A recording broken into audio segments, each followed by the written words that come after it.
Hello and welcome to my channel In Search of Wonder. My name is Anne and this is my weekly reading wrap-up.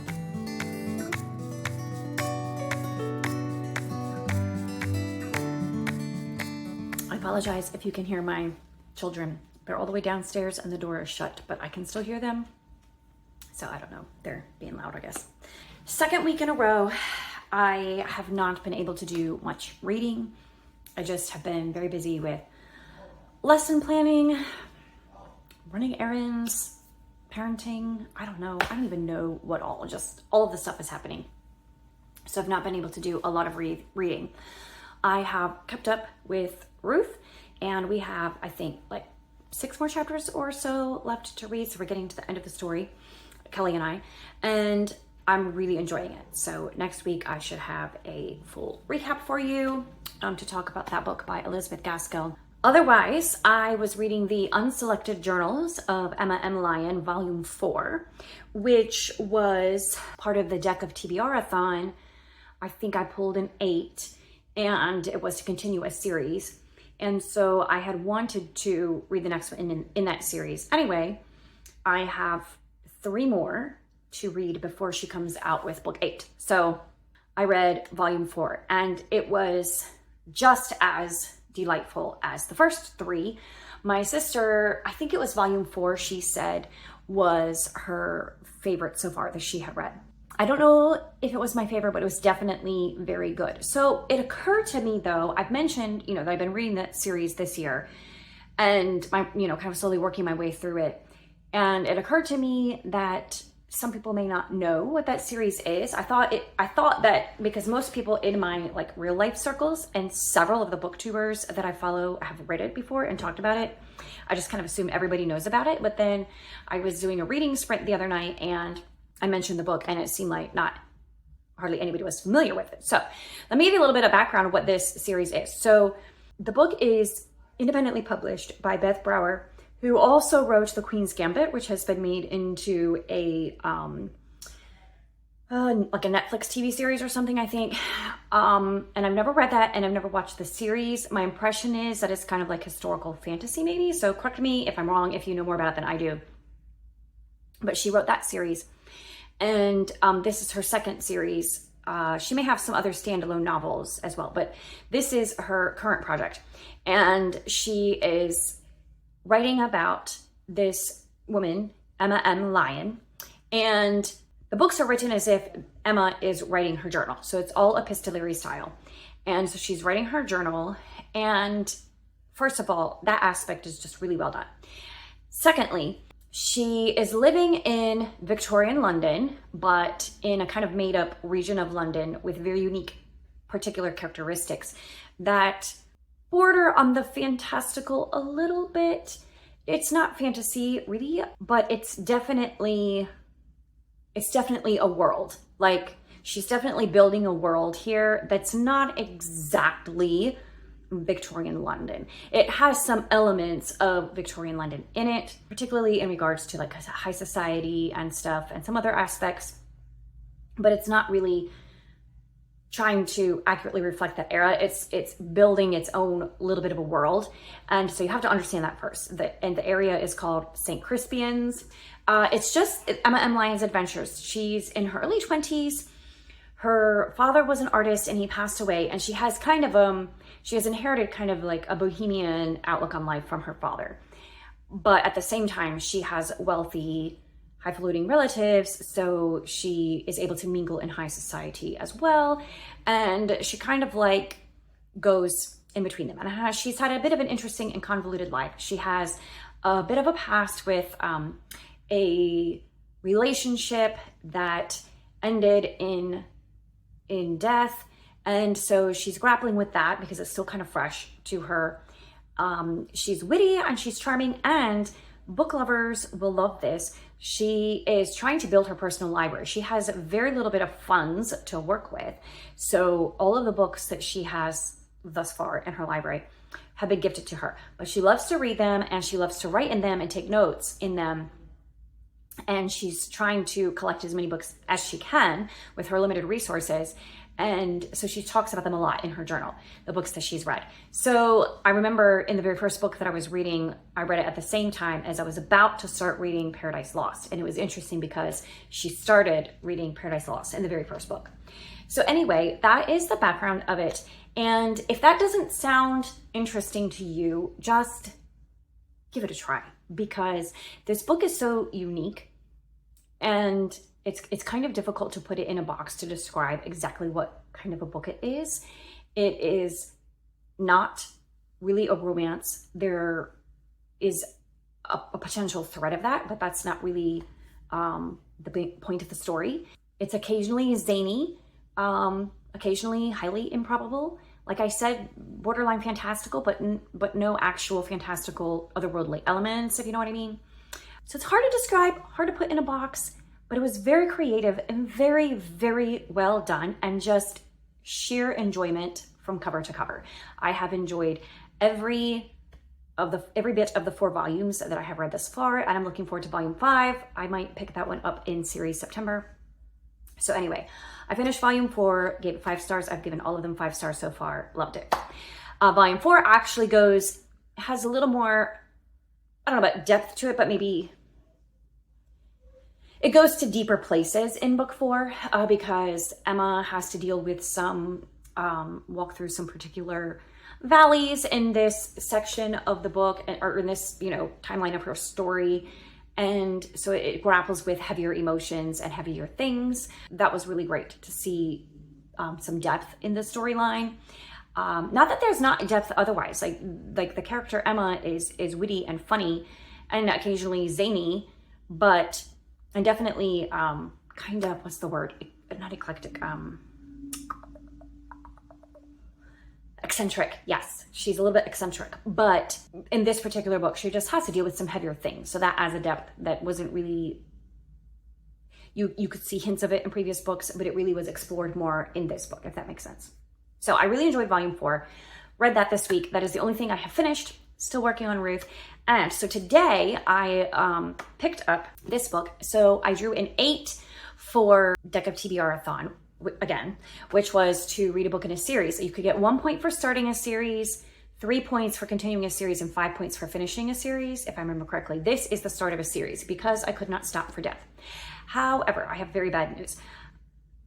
I know that several of the booktube channels that I follow that have similar reading tastes to mine really enjoyed this book and gave it 4 or 5 stars.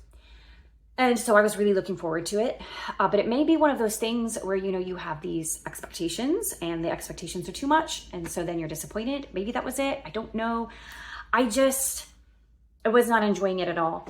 And I got about 5 chapters in and I was like, I really am not enjoying this. Why am I reading a book that I'm not enjoying? If it's a classic, I usually will push myself through to find out what is good in it that so many people love and admire. And many people do love and enjoy this book, but I just was not enjoying it. So I thought, I'm just going to DNF. So I picked it up and I put it down in the same day, 5 chapters in. I found the narration to be stilted, personally. I felt like, so it was in first person. Thankfully, it was past tense, not present tense, so that has something going for it. First person present tense is my least favorite narrative style or perspective. This one was past tense, so that was good. But the main character, in her voice, she spoke in very simple sentences. There were no complex or compound sentences at all, which to me lent itself to a very choppy narrative that was disrupting to me as I was reading it. Like here's just one paragraph. Tap, tap, tap. It fell against the door. No sound came from inside the house. I waited a moment, wondering if I should knock again. Would knocking again aggravate Miss O'Brien and show that I was not only covered in mud, but impatient?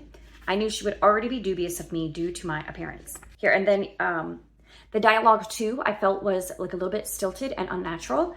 Here is an example. Miss O'Brien stood and moved to stand in front of me.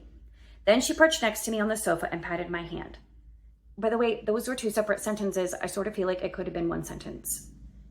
And it maybe if you're, I don't know if you're listening to it, it would be better or not, or if visually the stops from the periods and the the capital letters visually like chops it up, and hearing it might be flow better.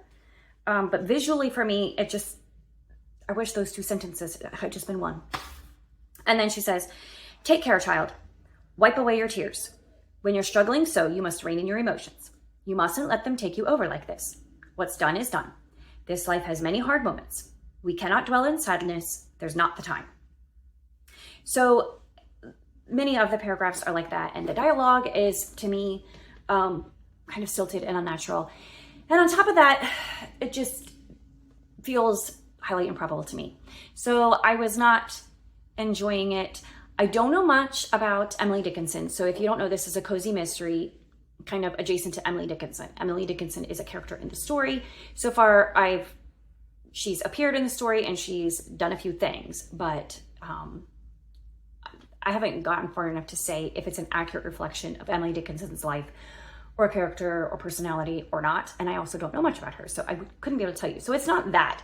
It's just, there were just things that happened in the story already. The whole, like, it's not flowing well, and it feels highly improbable and unnatural. Maybe unnatural is the better word. Like, it wouldn't happen in the natural flow or scheme of things, generally speaking. However, at the same time, truth is stranger than fiction. So just because it comes across in a book as being something that couldn't ever actually happen in real life, I've actually found that the things that happen in life are actually pretty weird a lot of times. So anyway, many people have really loved this book and gave it 4 and 5 stars, has pretty good ratings. So don't take my word for it. Read it for yourself if you were interested. But those were the things about it that struck me as unenjoyable. So I put that one down, and I still wanted to read a cozy mystery to finish the summer book bingo. And serendipitously, the library had just notified me that a book I had requested back like in June was finally available digitally. That part I don't understand, but whatever. It was finally ready, and it is the 3rd book in a series. I've not read the first 2, but I feel like you could read each of them independently and it's not going to harm anything. This is The Perils of Lady Catherine de Bourgh, Mr. Darcy and Miss Tilney mystery, and it is by Claudia Gray. And I really want to read the first 2 books in the series, but this was the one that the library had available first. So I'm just going to read it. And so far, I'm really enjoying it. I'm only 6% in, but this one, the flow of the language is so much better. She's obviously aping Jane Austen's style, or, writing from that era, and she does a decent job with it. I'm just going to read you the opening paragraph of this story, okay? Forever will there be much discussion regarding the age at which it is most correct for a woman to marry. The simplest and truest answer, that this depends on each individual woman's temperament and circumstances, is unfortunately ignored in favor of sweeping prescriptions for the entire sex. There are those who advocate for an engagement to follow as swiftly as possible a girl's coming out, and indeed, many are made brides at only 15 or 16 years of age. Yet even the most matrimonially minded mothers would generally prefer their daughters to be a little older before making the decision to marry, for it is a choice of unrivaled consequence in female life, one to be made in soberer thinking and stronger judgment than is common at 15. So that's the start of this one. It's not really about getting married, but that's just how it introduces the story. And the main character, one of the 2 main characters, Juliet Tinley, who is the son of Henry Tilney and Catherine Morland from Northanger Abbey. And she joins forces with Jonathan Darcy, who is Elizabeth and Mr. Darcy's son. And they solve mysteries. So they are going to go to Lady Catherine de Bourgh's residence and solve a mystery there. She is summoning them to her place. So I'm only 6% of the way in. I'm really enjoying it. It's interesting. She's definitely portraying Jonathan Darcy as being autistic. At least she's not using those words, but that's what she's making it sound like with his personality and the quirks that he has, whatever. So that's interesting. And I'm intrigued by how that is going to play out and affect the story. Juliet Tilney is, well, I mean, she's interested in solving mysteries and, a bit of a blue stocking, I guess. And I think that's actually perfect for considering the blending of her parents, Catherine and Henry Tilney. It may be completely implausible in reality, but based on what we know of her characters as Jane Austen created them, it seems like would be a good fit. So anyway, I am enjoying that one 6% of the way through. So I will be, I think, finishing that unless something comes up. So if you know of anything, any content or anything that might hinder me from enjoying the book all the way, let me know. And I need to get it finished in time to turn in my summer book bingo. Although it occurs to me, I'm assuming that's like goes through the end of August, but not 100% sure about that. I should check on that. Anyway, so because we are celebrating my first year on BookTube, wrapping up in August. Actually, I think August 25th, which is the day this is going live, was the date of my first actual BookTube video, I want to say. Anyway, so I have been giving gifts to people, and last week, the one that I wanted to give someone was the t-shirt that my husband designed. So I put down everybody's name. It was the Obstinate Headstrong Girl t-shirt. So I have everybody's name in here who entered the contest, and I'm going to choose one, and I will contact the person and make arrangements for them to order that, because what happens is it's on a third-party website, Fourth Wall, and I will get a code for a free shirt and give you the code, and then you can order it at your convenience and have it sent to you. So let's see, whose name am I gonna pick?